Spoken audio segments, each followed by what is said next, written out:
الله أكبر الله أكبر.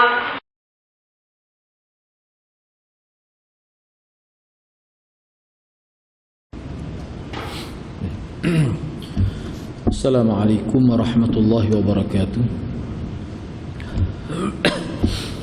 Alhamdulillahi rabbil alamin. Wassalatu wassalamu ala asyrafil anbiya'i wal mursalin. Nahmaduhu wa nasta'inuhu wa nastaghfiruh. Wa na'udzu billahi min shururi anfusina wa min sayyiati a'malina. Man yahdihillahu fala mudilla lahu wa man yudlil fala hadiya lahu. Rabbi shrah li sadri wa yassir li amri wahlul 'uqdatam min lisani yafqahu qawli. Amma ba'd.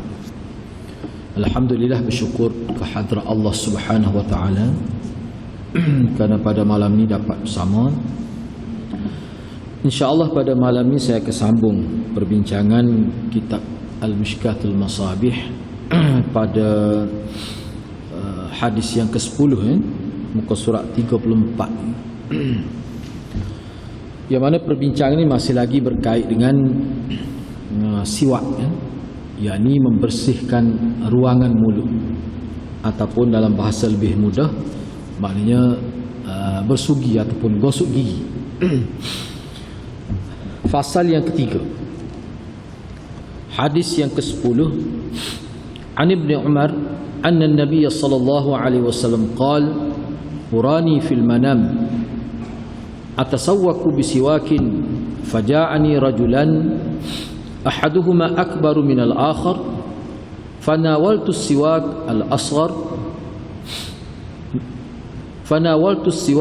al-asghar minhuma faqila li kabbir fadafa'tuhu ila al-akbar minhuma. Diriwayatkan daripada Ibnu Umar radhiyallahu anhu bahawa Nabi sallallahu alaihi wasallam bersabda, saya melihat dalam mimpi saya menggosok gigi dengan siwak. Saya melihat di dalam mimpi dia lah, bahawa saya menggosok gigi dengan siwak. Kemudian dua orang datang kepada saya dengan salah seorang lebih tua dari seorang lagi. Maka saya pun memberikan kayu siwak kepada yang lebih muda. Lalu dikatakan kepada saya, berikan kepada yang tua. Saya pun memberikannya kepada yang lebih tua. Ini hadis yang ke-10. Baik, hadis di atas sebagaimana terdapat di dalam Sahih Muslim menyebutkan di dalam mimpi, yang menunjukkan peristiwa tersebut berlaku di dalam mimpi. Di dalam riwayat Bukhari tidak disebutkan dengan jelas peristiwa ini berlaku di dalam mimpi, itu tidak disebut. Tapi dalam Muslim jelas, lebih jelas lagi daripada yang terdapat dalam Mishkat itu. Tetapi seolah-olah menunjukkan di dalamnya berdasarkan lafaz saya melihat saya, maka ia juga merujuk kepada dalam mimpi lah. Baik, di dalam riwayat Ahmad dan Al-Baihaqi tidak disebutkan di dalam mimpi. Lafaz riwayat tersebut berbunyi begini. Anna Ibn Umar qala ra'aitu Rasulullah sallallahu alaihi wasallam wa huwa yastannu fa'ata akbarul qaum wa qala inna Jibril sallallahu alaihi wasallam amarani an ukabbir. Sesungguhnya Ibnu Umar radhiyallahu anhu berkata, saya melihat Rasulullah sallallahu alaihi wasallam menggosok gigi. Lalu baginda sallallahu alaihi wasallam memberikan kepada yang paling tua dari kalangan kaum itu. Seraya bersabda, sesungguhnya Jibril alaihissalam menyuruh aku supaya mendahulukan yang lebih tua. Baik, jadi kalau kita perhatikan daripada syarah ini, kisah ini berlaku sama ada dua lah. Ada yang menyebutkan kisah ini berlaku dalam mimpi, ada juga yang menyebutkan tidak dalam mimpi. Begitu. Misalnya riwayat Ibnu Umar ni mana tidak dalam mimpi, tapi kisah ni kisah sama. Kisah sama. Jadi bagaimana nak menyelesaikan masalah ini? Jadi dalam mimpi ke sebenarnya ataupun di luar mimpi. Baik. Jadi riwayat Ibnu Umar ni menunjukkan bahawa peristiwa tersebut berlaku pada ketika sedar, ketika yaqazah itu, bukan ketika alam mimpi itu. Di sinilah para ulama, oleh kerana kedua-dua hadis ini adalah hadis yang sahih, maka para ulama menghimpunkan ataupun kita kata jamaklah ataupun mengkompromikan hadis ini, di mana riwayat yang menyebutkan bahawa peristiwa yang berlaku pada ketika sedar adalah selepas baginda melihatnya di dalam mimpi. Lalu baginda menyebutkan suruhan Jibril berdasarkan wahyu sebelum yang dilihat di dalam mimpi. Jadi mana kedua-dua kisah ini benar semuanya. Seperti mana disebut di sinilah.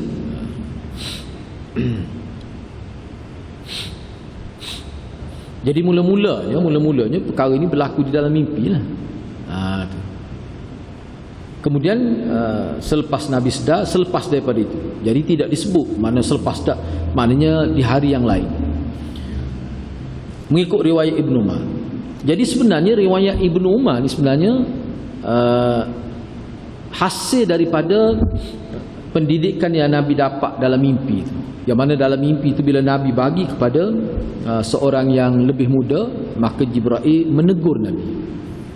Bahkan Jibril kata bagilah pada yang lebih senior tu, yang lebih tua tu, maka Nabi pun bagi. Itu sebagai apa yang kita kata takrim, memuliakan orang yang lebih berumur. Kesan daripada itu bila berlaku pula di luar dalam keadaan yaqazah, maka Nabi buat begitulah. Sebab tu Nabi kata dalam riwayat Ibnu Umar, saya buat begini ni kerana Jibril suruh saya buat. Jadi hak Jibril suruh dia buat tu supaya diberikan kepada yang lebih berumur, yang lebih tua tu, itu dalam mimpi. Itu yang dimaksudkan. Jadi bila kita sebut begitu, maknanya kedua-dua hadis ini tidak bercanggah. Dan itulah sebenarnya kaedah. Bila hadis itu sahih kedua-duanya, kita kena tengok hadis itu dalam konteks yang berbeza lah. Itu maksudnya. Tak apalah.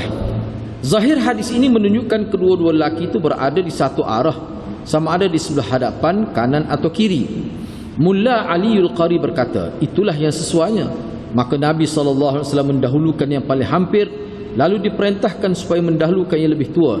Ia tidak bercanggah dengan hadis Ibnu Abbas atau A'rabi tentang Nabi SAW mendahulukannya berbanding dengan yang lebih tua, seperti Abu Bakar radhiyallahu anhu, Umar radhiyallahu dan lain-lain, ketika memberikan minum susu dari bekasnya, kerana ia berada di sebelah kanan sedangkan mereka berada di sebelah kiri.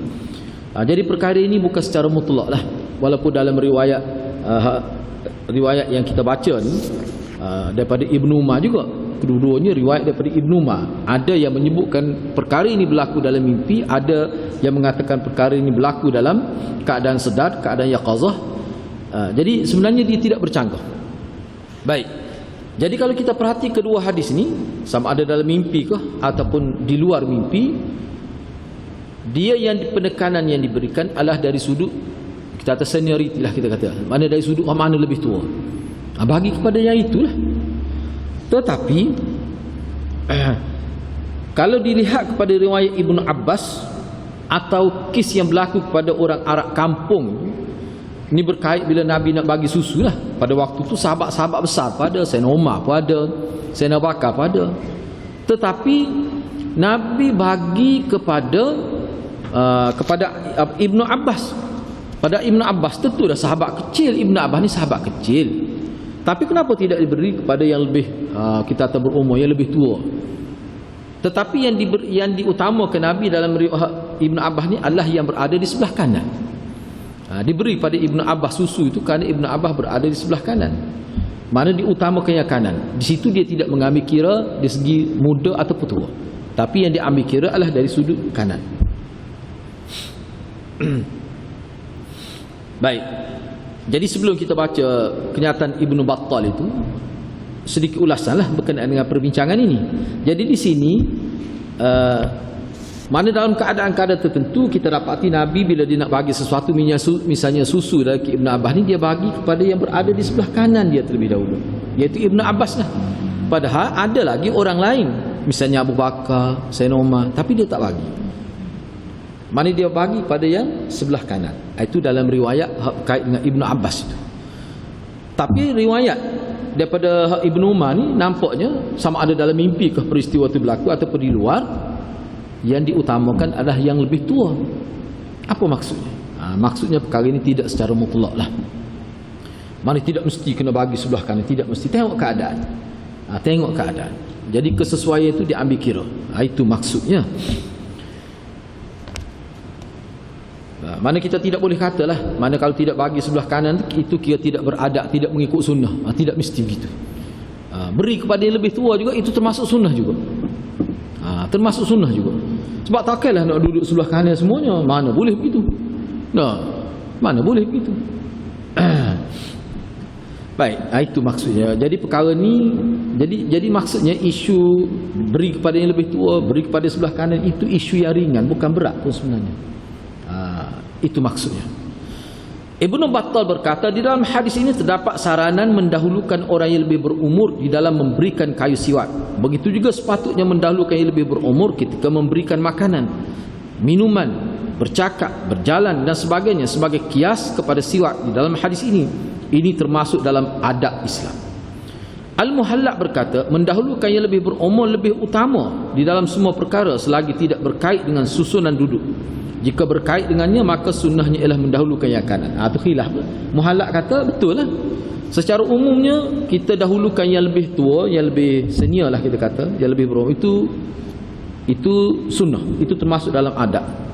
Tapi kalau kita ambil dari segi kedudukan susunan antara yang kanan dan yang kiri, bagi pandangan Muhallaq, yang kiri itu, yang kanan itu lebih utama. Seperti riwayat Ibn Abbas. Itu. Tapi kita tengoklah keadaan itu. Tapi kalau Ibn Battal tu tapi sebenarnya Ibn Battal wa Ulasah tu dia tidak bincang berkenaan dengan Ibn Abbas tu. Dia sebutnya kenyataan hadis tu semata-mata. Dua hadis tu menunjukkan kelebihan kita dahulukan orang tua. Sebab tu Muhallaq kata itu kalau tidak berkait dengan kiri kanan lah, tak berkait dengan susunan orang yang duduk di sekitar kita. Bila kita nak bagi, dahulukan yang kanan. Itu lebih utama daripada bagi kepada yang lebih senior. Sebenarnya masalah ini kalau kita perhatikan dalam kitab-kitab fiqh, misalnya dalam kis ni, saya tidak nak bincang secara panjang lebar, ni kis yang berlaku ini dalam kitab, dalam fiqh Syafi'i pun ada sebut. Katakanlah ni dalam kis as-saf, bila imam akad takbir, mana kanak-kanak masuk, kanak-kanak tu yang belum balik lah. Boleh ketika dia masuk dalam saf dewasa? Boleh. Ramai ulama dalam mazhab Syafi'i kata boleh, tak ada masalah. Bahkan sebab apa? Supaya tidak nampak kita kata kosong sah itu. Baik, sekiranya selepas daripada itu ada orang tua datang, jadi dia nak masuk dalam sah itu, sedangkan sah itu sudah dipenuhi oleh kanak-kanak, boleh ke tidak dia tarik kanak-kanak, letak kanak-kanak di belakang, sedangkan solat telah pun berlaku untuk dia masuk? Tidak boleh. Tidak boleh tu maknanya walaupun itu kanak-kanak. Sebab apa? Sebab dia kira siapa yang dahulu dah. Sah ni dia kata siapa yang dahulu, dia boleh masuk. Dia tidak kira umur.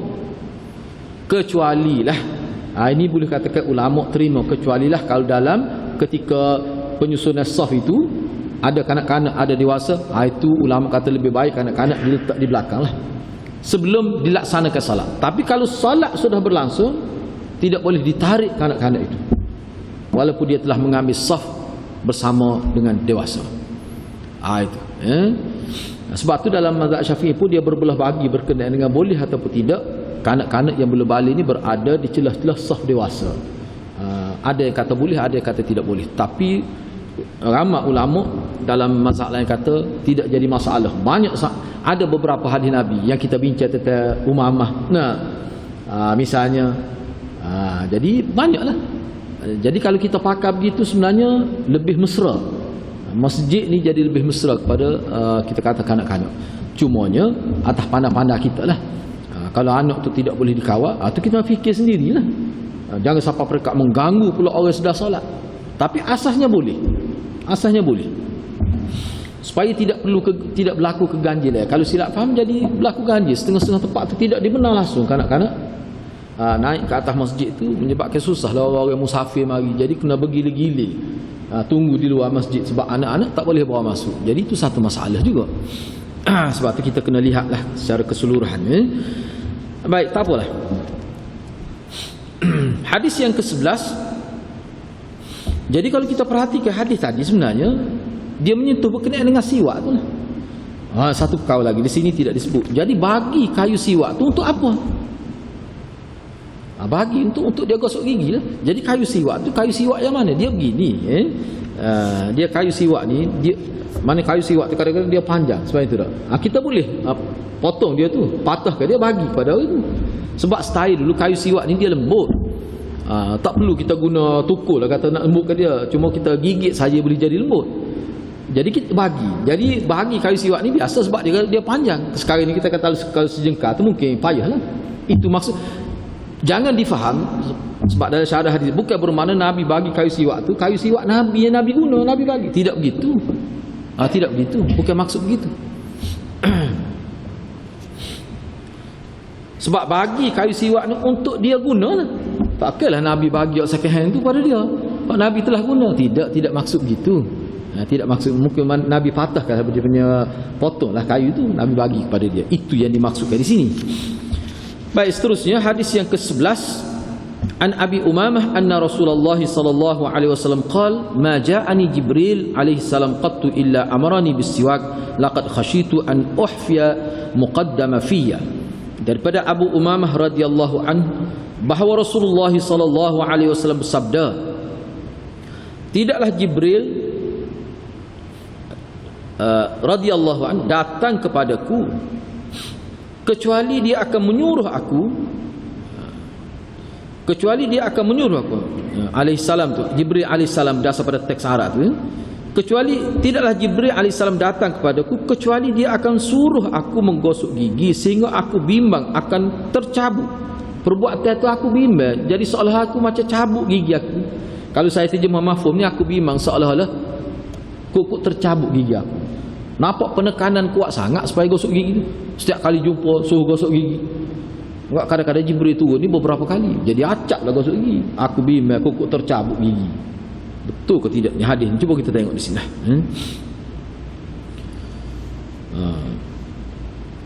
Cuba tengok nota 67 tu. Musnad Ahmad bab hadis Abu Umamah Al-Bahili.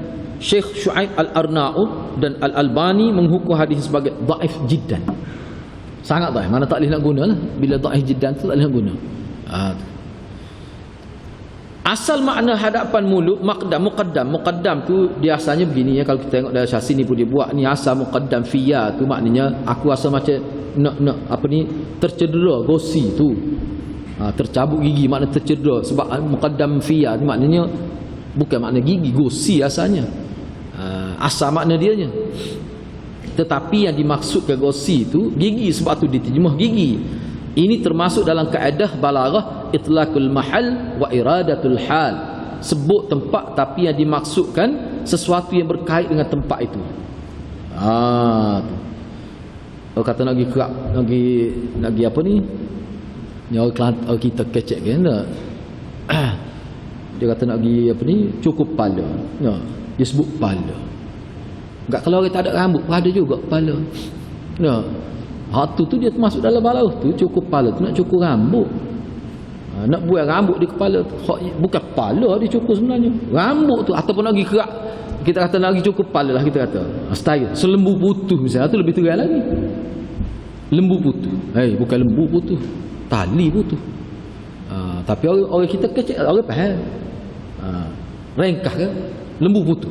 Hongga cepat-cepat lagi sebab lembu putuh. Kalau lembu putuh tak payah hongga dia. Dah putus dah. Tapi yang maksud tu tali. Itu biasa tu kecil. Itu masuk dalam balaghah bahasa masing-masing. Hak ni pun begitulah juga. Jadi bila sebut an uhfiya muqaddama fiya, itu maksudnya gusi bahagian hadapan. Tapi sebut gusi maksudnya gigi. Sebab tu boleh terjemah tu gigi lah maksudnya. Bukan gosok-gosi. Nah, gosok gigi. Sebut tu bukan apa. Kalau tengok dalam setengah tu memang dia sebut gusi lah. Tapi kenapa hal lah gitu maksudnya. Nabi SAW bimbang giginya akan tercabut kerana terlalu kerap menggosok gigi disebabkan pesanan Jibril AS supaya sentiasa menggosok gigi. Namun begitu status hadis ini adalah dhaif dari sudut riwayat kerana seorang perawi dia yang bernama Ali bin Yazid Al-Ahani dan Uthman bin Abil Atikah tu dia tu perawi lemah lah, perawi dhaif. Kerana itu ia tidak mampu untuk menolak hadis-hadis yang menggalakkan supaya sentiasa menggosok gigi pada waktu-waktu tertentu. Kayak kita jumpa dah hadis dalam pengajian Nasa'i ni pun kita jumpa dah sebelum ni bahawa Nabi SAW sebut mana gosok gigi ni bukan semua waktu. Hak dikatakan untuk setiap kali solat itu tidak menjadi suruhan. Sebab Nabi kata laula an asyukka ummati, kalau tidak rasa berat. Jadi Nabi tak suruh kita gosok gigi setiap nak solat. Asalnya Nabi nak suruh takut jadi berat. Maknanya suruh itu tak berlaku lah. Tapi dalam riwayat lain sebut hak suruh gosok gigi ni mula-mula sekali yang paling ditekankan adalah bangun pagi. Pada tidur waktu malam tu bangun. Hak tu memang.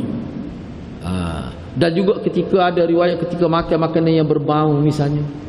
Dan setengah riwayat kata tidur pada waktu siap pun gosok gigi juga. Tu ada waktu-waktu tertentu. Gitu. Jadi mana hadis tu? Tu sahih. Jadi nak lawan hadis tu tak boleh. Jadi hadis tu perlu diberi perhatian berbanding hadis ni. Sebab itulah saya baca dalam beberapa teks barulah dalam internet, dia kata isu gosok gigi sebenarnya kena ikut pandangan doktor juga. Sebab kadang-kadang gigi seorang tu kalau bermasalah, cara gosok tu dia ada. Beruh gigi pun ada yang khusus. Semua tu dia bergantung dengan mana kita kata nasihat daripada pakar. Hak tu sebenarnya. Hak tu yang Nabi nak di sini sebab apa? Sebab kalau gigi, sebab itulah setengah-setengah ulama kata salah satu makna bersih bila kita gosok gigi, salah satu makna bersih adalah hilang bau. Tetapi kalau kis berlaku, gosok gigi, bau tak hilang lagi. 2-3 minit lepas tu berbau balik. Maknanya bukan isu gigi tu. Boleh jadi gusi, rosak dan sebagainya. Ataupun apa-apalah. Masalah maidah. Itu boleh berlaku. Jadi maknanya kalau kis-kis begitu, dia tidak sesat dengan gosok gigi saja. Sebab yang Nabi naknya bukan gosok gigi, bersih ruangan mulut tu supaya terasa segar. Tiba-tiba gosok gigi pun masih tak ada lagi. Maknanya masalah lain. Jadi untuk supaya dapat sunnah ini kena buat rawatan lah. Tidak boleh sekadar gosok gigi saja. Itu dalam kalau dalam internet tu maknanya ada syarah-syarah dalam bahasa Arab dia sebut begitu. Memang pun dalam kitab Tawdihul Ahkam pun ada sebut syarah Bulughul Maram itu, syarah baru tu, antara syarah baru dia sebut begitu juga. Itu maksud gosok. Selain daripada nak buat saki-baki makanan kita makan tu, salah satunya bau tu sendiri. Bahkan kalau isu gigi ni bau tu lebih kritikal. Nak berbanding katakan kadang-kadang adalah nasi tapi tak bau pun, tidak mengganggu tu. Tapi nampak bersih sehari tapi berbau kuat sehingga mengganggu. Itu masalah sebenarnya. Kemudian kena ingatlah hadis-hadis ini diletak di bawah taharah sebab apa? Sebab dia berkait dengan nak salat. Taharah ni berkait dengan persediaan untuk supaya kita salat dalam keadaan tenteram kita dan orang lain. Itu sebab tu dia letak di bawah bab taharah. Untuk tujuan itu. Baik, hadis yang ke-12 an Anasin qala Rasulullah sallallahu alaihi wasallam aktsartu alaikum fis siwak.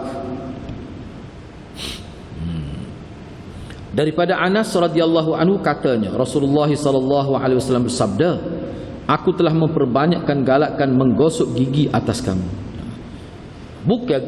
Bukan Nabi suruh banyak gosok gigi. Nabi sebut supaya gosok gigi. Sebut tu banyak kali sebagai galakkan yang serius supaya bersih gosok gigi. Tu Saya tengok dalam internet berkenaan dengan gosok gigi, dia ada satu apa ni kita kata mana satu siap program khusus lah. Dia sehingga kesan daripada tidak jaga ni dia boleh ialah kita pun bukan bidang kita, cuma bila doktor tu sebut dia kata kesan dia boleh membawa kepada penyakit tu. Mata dia ada kaitan tu. Ini kena tanya doktor, tapi dia sebut begitu. Tubuh jadi lesu, banyak masalah timbul kerana masalah gigi ni. Sebab itulah bila dia sebut gitu, kita boleh nampaklah rupanya penekanan Rasulullah SAW bahawa siwak ni termasuk dalam amalan fitrah. Dalam riwayat sebut ia sebagai isyarat pada bukan semata-mata nak bersihkan gigi, dia lebih kepada nak jaga kesihatan tubuh itu. Dia ke arah itu, bukan sekadar gigi saja, tidak. Kesal daripada gosok gigi. Kalau saya nak sebut lagi, dia tunjuk gambar tu, sehingga ada yang berulat gigi ni, ada ulat. Bahawa kau terlajak tak jaga tu, siapa begitu sekali. Cuba bayangkanlah kesal kepada tubuh tu. Baik, dalam hadis ini Hafiz Ibn Hajar berkata berkait dengan hadis ini. Kena tengoklah nota di bawah tu, hadis ini terdapat dalam Sahih Bukhari bab gosok gigi pada hari Jumaat.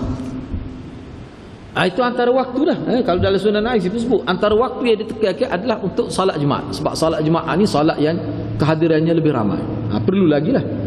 Itu antara waktu yang digalakkan oleh Nabi ialah hendak hadir salat Jumaat. Baik, tak apalah. Hafiz Ibn Hajar berkata, aku bersungguh-sungguh, iaitu aku bersungguh-sungguh mengulangi tuntutan kepada kamu. Ni kata-kata Hafiz Ibn Hajar ni sebagai nak memperjelaskan mafhum hadis. Tidaklah sebagai huraian tafsir itu, tidak, tapi nak menjelaskan seolah-olah Nabi nak kata begini. Apa dia?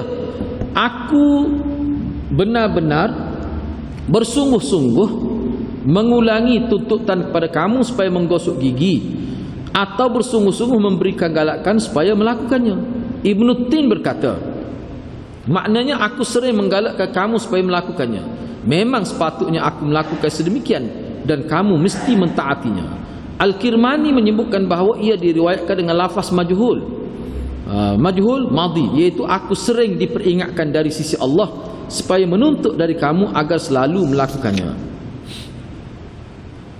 Begitu ya.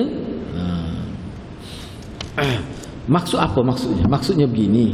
Mana hadis berkenaan dengan penekanan Nabi terhadap membersihkan ruangan mulut dengan cara gosok gigi, berkumur ataupun guna apa sajalah, dia bukan dalam bentuk satu larah bahasa, tidak. Ada kadang-kadang aku disuruh, aku galak ke kamu, macam-macam bentuk laras bahasa itu.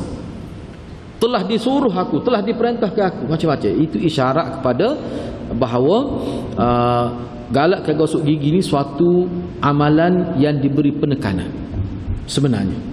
Mana kita kena bagi penekanan kepada anak-anak itu. Kalau tidak, awal lagi gigi sudah punah, sudah gosok. Itu hadis ini menunjukkan gosok gigi merupakan satu sunnah yang sangat diberi penekanan. Dan kita telah jumpa hadis sebelum ni, dia ni termasuk dalam amalan fitrah. Bila kata amalan fitrah, dia bukan sunnah zaman Nabi saja, mana sunnah kepada Nabi-Nabi terdahulu. Begitu. Cumanya ada juga ada juga disebut, sebab dalam hadis Nabi disebut mana as-siwak mathharatul lil fam. As-siwak ni mathharatul lil fam wa mardatul lir rabbi. Gosok gigi ni sebenarnya untuk membersihkan ruangan mulut dan untuk dapat redha Tuhan. Di situ dia sebenarnya ada isyarat. Isyarat apa? Pastikan bahan yang kita guna tu kena halal. Kalau tak dapat redha Tuhan. Makna perlu ambil kira tu. Nak dapat redha Tuhan ni, dia tak boleh kalau perkara tu haram dan tak ada kaedah lah. Sebab kadang-kadang ada perkara yang haram dalam situasi tertentu dibenarkan ketika daurah, itu halal. Ini kita bercakap dalam keadaan biasa. Maknanya kita kena tahu bahan yang kita guna. Sebab apa? Sebab semua ni berkait dengan nak salat ni. Jadi sesuatu yang kita gunakan untuk, kita panggil obat gigi lah, kena pastikan yang halal. Kena pasti. Baik, hadis yang ke-13, Ana Aisyah qalat kana Rasulullah sallallahu alaihi wasallam yastannu wa 'indahu rajulan ahaduhuma akbaru min al-akhar fa awha Allahu ilayhi fi fadl as-siwak an kabbir a'ti as-siwak akbarahuma. Daripada Aisyah radhiyallahu anha katanya, Rasulullah sallallahu alaihi wasallam gosok gigi. Ni cerita Aisyah kata Rasulullah gosok gigi. Aisyah cerita gitu. Bersama dia dua orang yang salah seorang lebih tua dari yang seorang lagi. Lalu Allah mewahyukan kepadanya tentang kelebihan gosok gigi supaya memberikan siwak kepada yang lebih tua. Jadi galak gosok gigi, Rasulullah gosok gigi. Dan Rasulullah Dan Rasulullah bagi satu bahagian daripada kayu siwak itu untuk orang lain, yang mana di sini orang yang lebih tua mula-mula dibagi. Semua itu dalam rangka memberi galakan. Jangan kita suruh-suruh saja. Bagilah pada dia kayu obat gigi tu, bagilah pada dia bergigi. Makna selain daripada galakkan, sediakan pada dia kemudahan. Itu maksudnya. Seperti mana kerajaan buat ni lah, bila dia nak kita kata nak kempen gosok gigi, kan dia bagi percuma pada hari itu dah. Kepada kanak-kanak sukarlah buh gigi percuma, bagi pada kanak-kanak. Orang tua apa ambil kalau bagi percuma. Ni untuk galakkan. Bila dia buat program, itu maknanya galakkan itu disertakan dengan kita bagi peralatan yang perlu untuk digunakan. Ini dia panggil hadis targhib lah. Hadis ni hadis targhib, hadis galakkan. Hadis ini sebagaimana hadis sebelum ini menunjukkan keutamaan mendahulukan orang yang berumur di dalam memberikan siwak. Sebenarnya bukan siwak saja, bagi apa saja seperti yang disebut oleh Hafiz Ibn Hajar tadilah. Nak bagi apa-apa pun diutamakan bagi kepada orang yang lebih berumur. Kalau mengikut muhallak, sebelah kanan ni, itu lebih baik lagi. Mungkin hadis ini merupakan penjelasan pada hadis Ibnu Umar radhiyallahu anhu sebelum ini, iaitu berkaitan dengan mimpi Nabi sallallahu alaihi wasallam. Tak apalah, kukuk mana pun kita kena terima bahawa hadis ni ada yang dalam bentuk yaqazah, ada yang dalam bentuk mimpi berkait dengan peristiwa ni. Semua itu sama ada mimpi ke yaqazah ke, semua itu dalam bentuk at-targhib, galakkan supaya jaga kesihatan mulut itu dengan cara gosok gigi, dengan cara berkumur, dengan cara apa saja. Kalau zaman kita ni lagi banyak, ada cecair-cecair tertentu yang disyorkan oleh doktor. Itu kita boleh guna. Dan sebab tu saya sebut, kalau dalam contohnya dalam syarah Sunan Nasa'i tu, mulut berbau ni, ada ketikanya mulut berbau ni kerana kita tidak bercakap. Padahal gigi kita bersih, kita tak makan pun lepas kita gosok gigi beberapa jam lepas tu kita tak makan apa-apa makanan pun. Cuma mulut berbau kerana boleh jadi tidur, boleh jadi kerana kita tak bercakap. Kita bekerja di pejabat jadi tak cakap, fokus pada kerja, tak cakap. Ni menyebabkan orang Kelantan panggil paak mulut tu. Nak ayat wan pak mulut ni, nak ayat wan ni. Bahasa Kelantan. Kira ambil lah nak faham tu tak. Mana pak tu, bila tak cakap ke dia jadi bau lah. Bau tu bukan kerana kesal makannya, kerana kesal mulut tidak aktif. Jadi tercapai ke tidak bau busuk tu hanya semata-mata dengan berkumur, tercapai juga. Ataupun guna apa ni tadi? Orang Kelantan panggil coklat utuh lah. Ada kayak jenis pesen dia tak ada rasa, dia sekadar itu untuk bersihkan ruangan mulut. Tercapai juga maksud itu, tercapai juga. Tidak semestinya gosok gigi. Gosok gigi salah satu cara.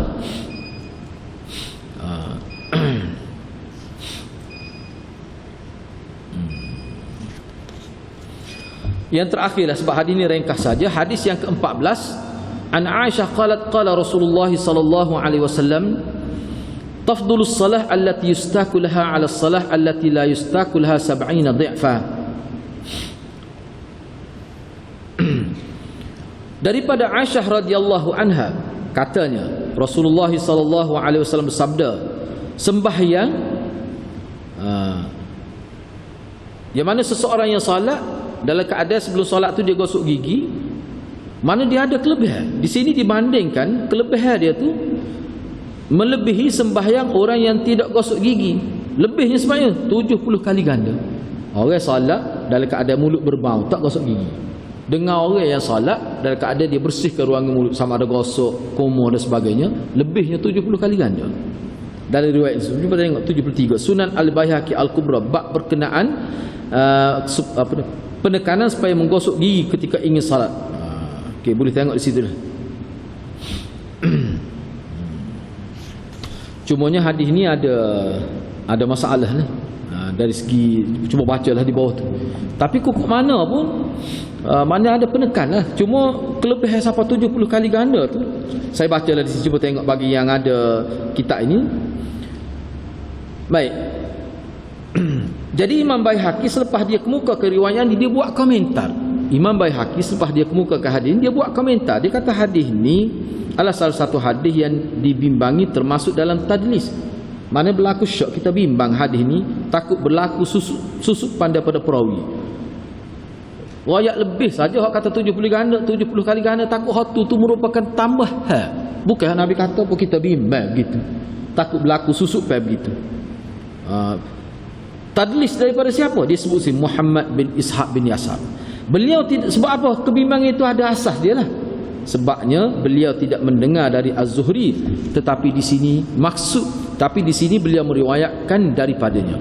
Tu Muhammad bin Ishaq bin Yasar tu, dia tak dengar daripada Zuhri, tapi di sini dia riwayat daripada Zuhri. Muawiyah bin Yahya As-Sadafi meriwayatkan daripada Zuhri, tapi beliau tidak kuat. Tapi kalau Muhammad bin Yahya As-Sadafi, dia meriwayatkan hadis ini daripada Az-Zuhri, tapi dia pula lemah. Dia tu perawi lemah. Diriwayatkan melalui jalan yang lain daripada Urwah daripada Aisyah, dan melalui jalan yang lain melalui Amrah daripada Aisyah. Kedua-duanya adalah dhaif juga. Imam Ibn Khuzaimah selepas meriwayat hadis ini berkata, saya mengecualikan, Ibn Khuzaimah kata, saya mengecualikan kesahihan hadis ini kerana saya bimbang Muhammad bin Ishaq tidak mendengar daripada Muhammad bin Muslim Az-Zuhri. Beliau hanya melakukan tadlis ketika meriwayatkan daripada Muhammad bin Muslim. Maknanya dia nak suruh orang terima ni, dia riwayat daripada Zuhri, padahal dia tak ada. Dia tak ada tu dengan Zuhri tu. Itu maksudnya. Ataupun tadlis ni, tadlis ni maknanya dia bahagian hak apa ni, hak tak sedap hatinya, tak sedap hati yang kita kata sebut fadilah tu. Hak tu muskil. Hak tu jadi berat tu sebab apa? Sebab berkait dengan perawi ni aja. Jadi sebut fadilah. Banyak tu. Sebab riwayat sahih lain hati dia kata ada sebut gitu. Tak ada sebut gitu. Tu dia kata kita tak sedap. Jadi ke mana pun hadis ni termasuk hadis yang maknanya dhaif lah. Dhaif. Sebab dipertikaikan perawi dia tu. Cuma dia sebut sini beliau hanya melakukan tadlis ketika meriwayatkan daripada Muhammad bin Muslim. Lepas tu dia salah satu, boleh jadi juga dia ada tu. Dia sembunyikan seorang perawi tu antara dia dengan Zuhri. Dia tak sebut. Sebab kalau sebut tu dia jadi tak pakar hadis ni. Boleh jadi juga begitu. Macam-macam lah andai ulama. Asasnya apa? Sebab dia tak mungkin dia dengar sendiri. Mengikut kajian ulama, dia tak mungkin dia dengar sendiri daripada Zuhri, tak mungkin. Maknanya ada tu jatuh perawi tu. Dari sudut itulah. Jadi kukuk mana pun maksudnya apa tu? Dhaif lah. Dhaif, maksudnya dhaif. Okey, sedikit huraian. Maksud melebihi sembahyang yang lain di sini ialah lebih daripada segi fadilat dan tambahan pahala. Bilangan 70 di sini mungkin untuk menunjukkan banyak atau sememangnya dengan bilangan tersebut saja. Ini kerana angka 7 dalam bahasa Arab mungkin dengan makna takthir. Sebut tengok molek tu sebab dia tak tulis Arab, takut dia baca tatir. Takthir tu dengan 7 dalam bahasa Arab, 7 kali ganda, 71 kali ganda, 27 kali ganda. Itu isyarat kepada banyak dalam bahasa Arab. Sebab kita 1000, berapa ribu kali apa ayat. 1000 tu untuk ayat banyak, padahal 3 kali baru. Guna kalimah 1000 tu untuk menunjukkan banyak, bukan ayat jumlah secara ta'yin. Hal ni pun gitulah juga, iaitu menunjukkan banyak dan mungkin dengan makna tahdid, iaitu membataskan bilangan tersebut sahaja. Boleh juga, tapi kukuk mana pun hadis ni tadi lah dipertikaikan oleh ulama. Mana tidak kuat lah. Jadi dia begini, terakhir saya nak sebutnya, baik. Bila pertikaian ini berlaku begini, apakah hadis ni kita tak boleh pakai langsung? Sebab ni bab fadilat ni, bab kelebihan. Kalau kita tak mau pakai apa dari sudut bilangan 7 apa ni disebut 70 kali ganda, kita tetap boleh terima orang yang gosok gigi ketika nak salat dia lebih baik daripada orang yang tidak gosok gigi. Itu memang boleh diterima. Bukan semata-mata hadis ni begitu, hadis-hadis lain. Itu maksud dia. Baik, hadis ke-15 tu kita akan bincang semula insya-Allah. Jadi saya setakat itulah dulu. Cuma untuk maklumannya kelas kuliah Isya ni ada pada malam ni. Cuma untuk beberapa siri ni saya ambil tajuk khusus berkenaan dengan tabarruk dengan peninggalan Rasulullah sallallahu alaihi wasallam, dengan pedang, dengan sorban dan sebagainya. Itu dia ada perbincangan khusus. Cumanya jadi beberapa siri itu sebab saya akan sebut dulu. Malam ini kita akan mula dengan pendedahan berkenaan hadis-hadis Nabi, bagaimana sahabat bertabarruk dengan Nabi, dengan tubuh Nabi, dengan yang berkait dengan Nabi, rambut Nabi, dan begitu juga tabi'i dan sebagainya. Itu dibincang dan ada riwayat. Kemudian akhir itu kita bincanglah perkara-perkara lain. Jadi saya rasa mungkin paling tidak pun 2 siri ataupun 2 kali kuliah ataupun 3 kali kuliah lah untuk bab tabarruk ni. Kitab ni agak tebal juga, saya pilih tajuk. Jadi malam ni adalah insya-Allah selepas salat Isya ni, lebih kurang kita ambil masa 45 minit insya-Allah. Jadi saya rasa setakat itulah dulu. Mudah-mudahan Allah berkati kita semua. Aku qauli hadza wa astaghfirullahal azim li wa lakum. Wassalamualaikum warahmatullahi wabarakatuh.